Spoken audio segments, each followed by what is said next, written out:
Good morning, everybody, and welcome back to another video. We are a day away practically from the Republican National Convention. Can you believe that it is already mid-July of the 2024 presidential election year?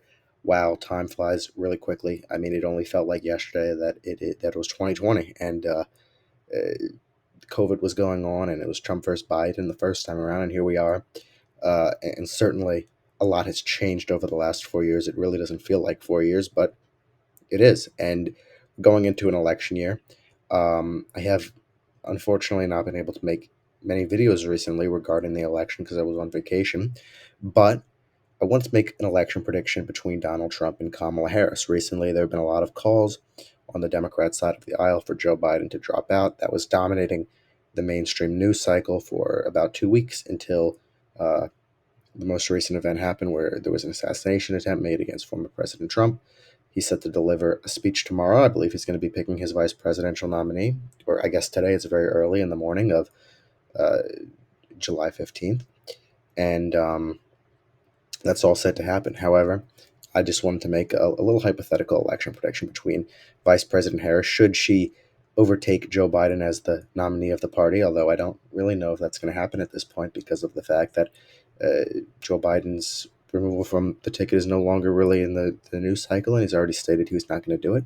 However, this is just in the situation that he does eventually or would step down as the nominee of the Democrat Party. Kamala Harris would succeed him, likely, as the nominee.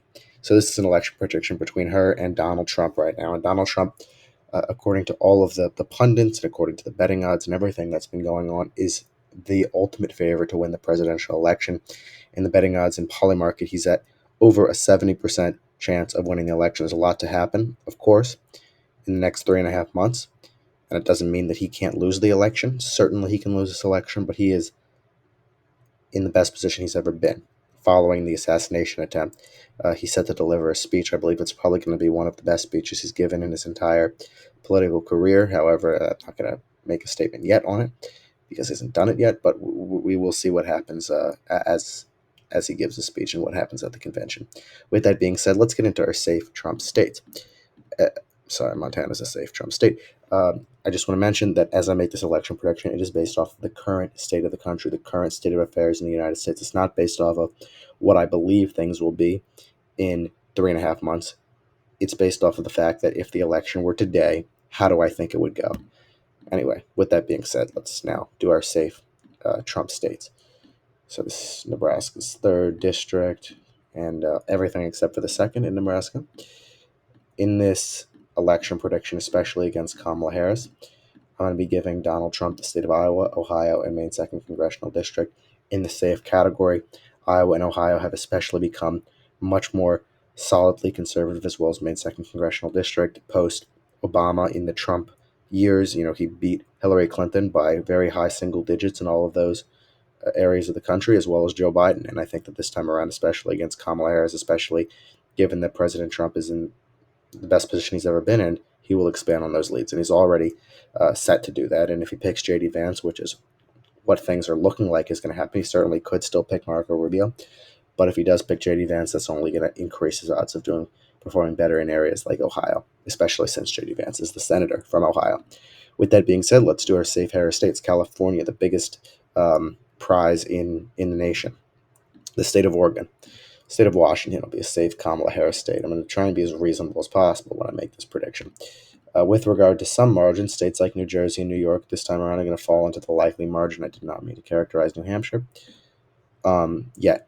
But the rest of the country, I'm going to, at the moment, just give it to Kamala Harris. New York and New Jersey, you've seen polls, and Democrat operatives have come out and said forgot about Hawaii as well, that New York is a battleground state. Now, I don't know if it is. I don't think it is, but I do think it's going to be relatively closer in terms of the margin than it has historically been for the Democrats recently.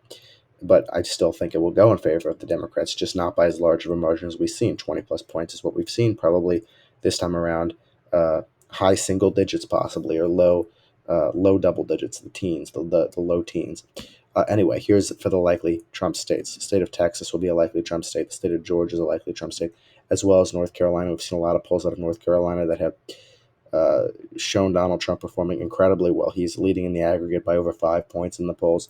He held on to North Carolina as one of the few toss-up states that Biden didn't flip in 2020. It's been a conservative state. It does have a Democrat governor, but Mitt Romney won it back in 2012. It's been solidly conservative. Although it's a toss-up state, it does tend to edge out the Republican candidates.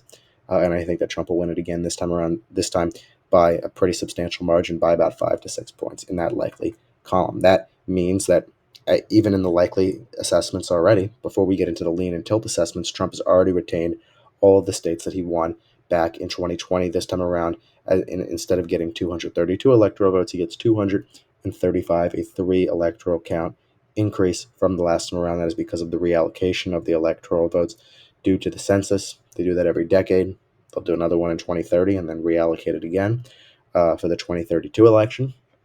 And that basically means that they count how many people live in every state, and based off of how many people live in each state determines how many electoral college votes they get, determine how many members of the House Representatives they get to send to Congress. Anyway, let's head into our likely Harris states. Now you'll say the state of New York is a likely Harris state, as well as the state of New Jersey, as well as the state of Colorado, getting Kamala Harris to 190 electoral votes. Still not breaking the barrier of 200, but getting her pretty close. I mean, New York plus New Jersey plus Colorado is a substantial amount of electoral votes. It almost, I believe, adds up to what you see in California. I mean, it's quick math, 52 electoral votes combined, almost, but still not enough, not the biggest prize. Anyway, lean Trump state. State of Georgia is a lean Trump state. This is going to be the first state that I think will flip back, or the most likely state to flip back out of all of the states that Biden won in 2020, the most likely to flip back in favor of Trump. I mean, you saw the big win Brian Kemp had back in the 2022 midterms against Stacey Abrams, of course. Herschel Walker ended up losing that race, although looking back, I think it's the honest thing to say is that basically he was not the best candidate to run. I know Trump likes him because Walker supported him. He thought he would do well being African American, but Walker, to be honest, was not articulate enough, in my opinion, to express the Republican Party platform in Georgia. I mean, with that being said, you've seen they've now signed some election reform laws that will definitely make it, in my opinion, more favorable for Trump to win there, as well as the fact that you see it kind of shifting back in favor of Republicans. And in the polls, I mean, Trump is performing incredibly well in Georgia. Another lean state is Nevada, as well as the state of Arizona, as well as the state of Pennsylvania. Right now, I'm going to give Donald Trump the state of Pennsylvania. Right now, he's leading by over 5 points in the aggregate in RCP in Pennsylvania. I mean, given the assassination attempt that occurred in Pennsylvania, that's only going to increase the enthusiasm of Republicans, especially in that area, in that state. I think it's going to be very hard at this point for Trump to lose the state of Pennsylvania, and he's been running an incredibly smart campaign, barring anything horrible happening to Trump. I certainly see him winning the state of Pennsylvania, and in this case, by a lean margin. I forgot to put Maine's first as a state district. Forgot about that. I'm sorry if you've made it this far and you realize you're like, what is he doing? That was a mistake on my end. Anyway, that gets Trump to 287 electoral votes. Let's get into our lean Harris states. This will be the state of New Mexico. This will be the state of Virginia. That's going to be it for states leaning in favor of Kamala Harris, getting her to 209 electoral votes. I actually want to include the state of Wisconsin as well as a lean Trump state. Also, Maine's at large will be lean in favor of Kamala Harris. Heading into our tilt Trump areas, you're going to get the state of Michigan. You're going to get the state of Minnesota this time around. I think it's going to flip in favor of Republicans for the first time since 1972, for the first time since Richard Nixon.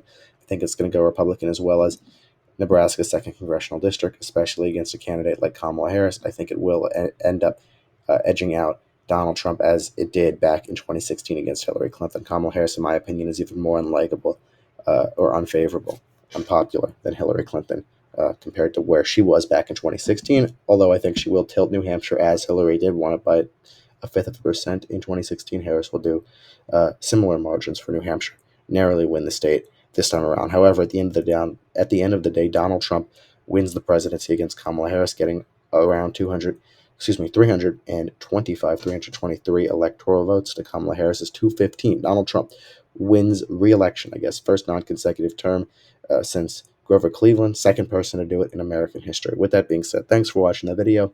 Please make sure to subscribe to the YouTube channel. Let me know your thoughts in the comments below. Like the video, and have a great day.